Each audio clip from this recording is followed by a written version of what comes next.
Oi, tudo bem? Eu sou a doutora Ivani Manzo, fisiologista do exercício Health Coach, e eu tô aqui hoje para a gente falar um pouquinho de obesidade novamente e de dieta, né? Mas não dizer o que se deve, o que não se deve comer, mas sim o que isso significa para o nosso corpo, né? Fisiologicamente falando. Então, antes de mais nada, vamos situar o assunto de hoje, né? Eu gostaria de conversar com vocês um pouco a respeito de algo que tem assim bombardeado a internet, que são quais os tipos de dieta ideais. Então, primeiro, né? Ninguém é dono da razão. Então, lógico, a gente acredita mais numa coisa, mais em outra, segundo o conhecimento que a gente tem, o que a gente estudou e, eventualmente, a nossa experiência. Todas as opiniões devem ser respeitadas e nós devemos conversar sobre o assunto e não brigar sobre o assunto. Então, vamos falar. Existem algumas pessoas que acreditam que o mundo tenha engordado, né? Porque o mundo engordou muito nos últimos 50 anos, porque as pessoas começaram a comer carboidrato e principalmente porque as refeições começaram a ser feitas de 3 em 3 horas, né? E essas pessoas são adeptas de uma forma de alimentação na qual é necessário que você faça jejuns prolongados, né? Que você fique em jejum várias horas e às vezes um dia ou até mais. E que quando você vá se alimentar, você se alimente preferencialmente de proteínas e gorduras, alegando que o que faz com que uma pessoa engorde seja o carboidrato, porque esse carboidrato promove a liberação de um hormônio chamado insulina, e a insulina, sim, aumenta a síntese de gordura, né? E outras pessoas acreditam que você deva comer de tempos em tempos, de 3 em 3, de 4 em 4 horas, mas que você deva comer e que sim, os carboidratos sejam os maiores fornecedores de calorias, ou seja, de energia para você.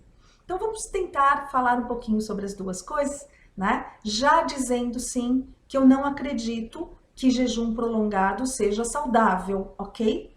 Mas aqui eu vou tentar me abster da minha opinião e falar apenas sobre a fisiologia da história.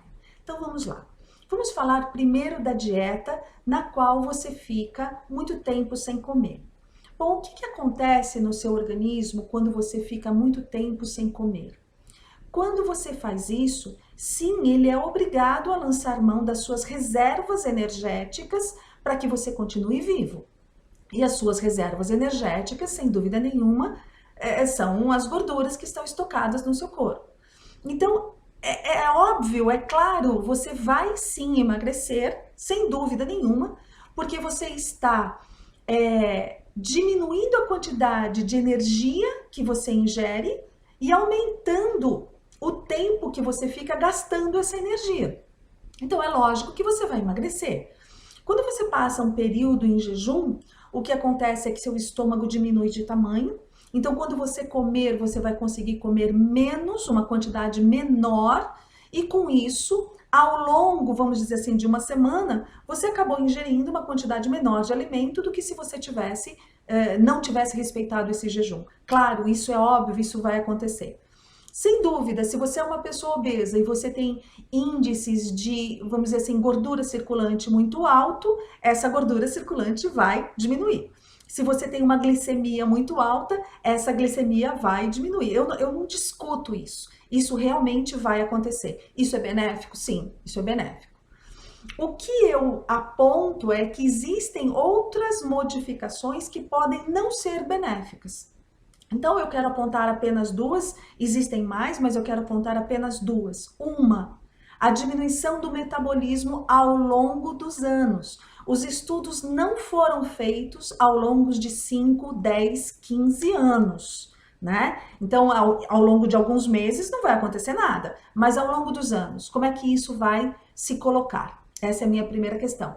Eu acredito numa diminuição de metabolismo, tá? Outra coisa, imediatamente o que vai acontecer é que o seu sistema nervoso central vai ficar sem combustível e você sim vai ter uma queda no funcionamento do sistema nervoso central. Dentro da minha opinião, você pode estar dirigindo e perder a atenção necessária, você pode estar assistindo aula e perder a atenção necessária, você pode estar trabalhando em qualquer área e perder a atenção necessária por uma hipoglicemia. Então, sim, isso pode acontecer. Outra coisa é que o aumento de corpos cetônicos, essa cetoacidose, pode levar a alterações de humor e comportamento. Então, isso também vai atribuir, vamos dizer assim, uma certa conotação social que a sua dieta vai trazer, tá? Então, esses são os meus pontos que eu não concordo com a dieta ou com a forma como as pessoas fazem o jejum. Mas volto a dizer, quer fazer é uma escolha e essa escolha é só sua, tá ok? Com relação a você se alimentar, de 3 em 3 horas, o que eu gostaria de falar? Bom, primeiro, né, como eu costumava brincar com os meus alunos, não é para você comer um boi e palitar os dentes com o chifre de 3 em 3 horas, essa é a primeira coisa, né? Então isso tá mal entendido, você não tem que fazer uma refeição a cada 3 horas, é isso, tá? Segundo, gente, ninguém está falando em você só comer carboidrato e ainda comer o carboidrato errado. Sim, o mundo engordou porque passou a evitar gorduras que são necessárias sim para o nosso organismo. Ninguém está falando para deixar de comer gordura, né? Mas comer a quantidade correta de gordura, tá? E também comer o carboidrato correto. Porque se você fizer uso de carboidratos de alto índice glicêmico, sim, você vai ficar doente.